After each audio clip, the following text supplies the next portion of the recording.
खट्याळ संसाराची शिस्त. आम्ही नुकतेच उत्तम नगर या भागात राहायला आलो होतो.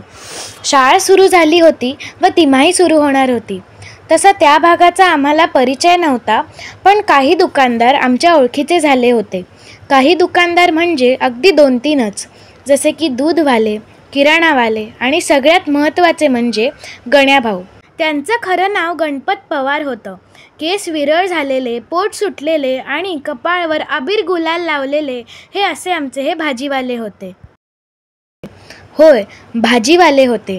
त्यांचा स्वभाव अतिशय गमत्या होता.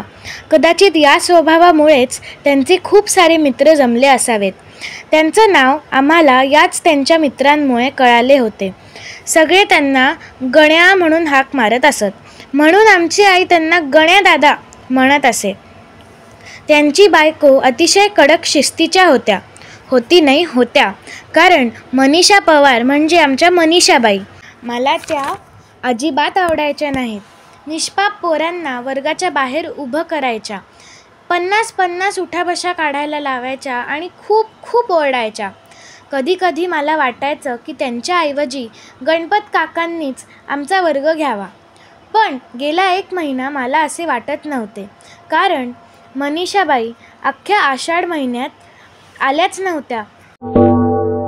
त्या का आल्या नसाव्यात हा विचार मी करत वर्गाच्या बाहेर आलो, तर मंजुषाबाई आणि वसुधाबाईंचे बोलणे माझ्या कानावर पडले.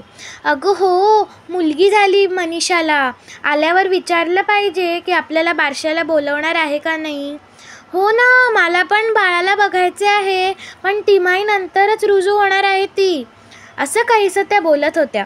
खरं तर त्या अजून काही दिवस रजेवर आहेत हे ऐकून मला आनंद झाला असता, पण खट्याळ गणू काकांची आणि कडक मनीषाबाईंची मुलगी स्वभावानं कशी असेल या विचारातच मी गुंग होतो. धन्यवाद.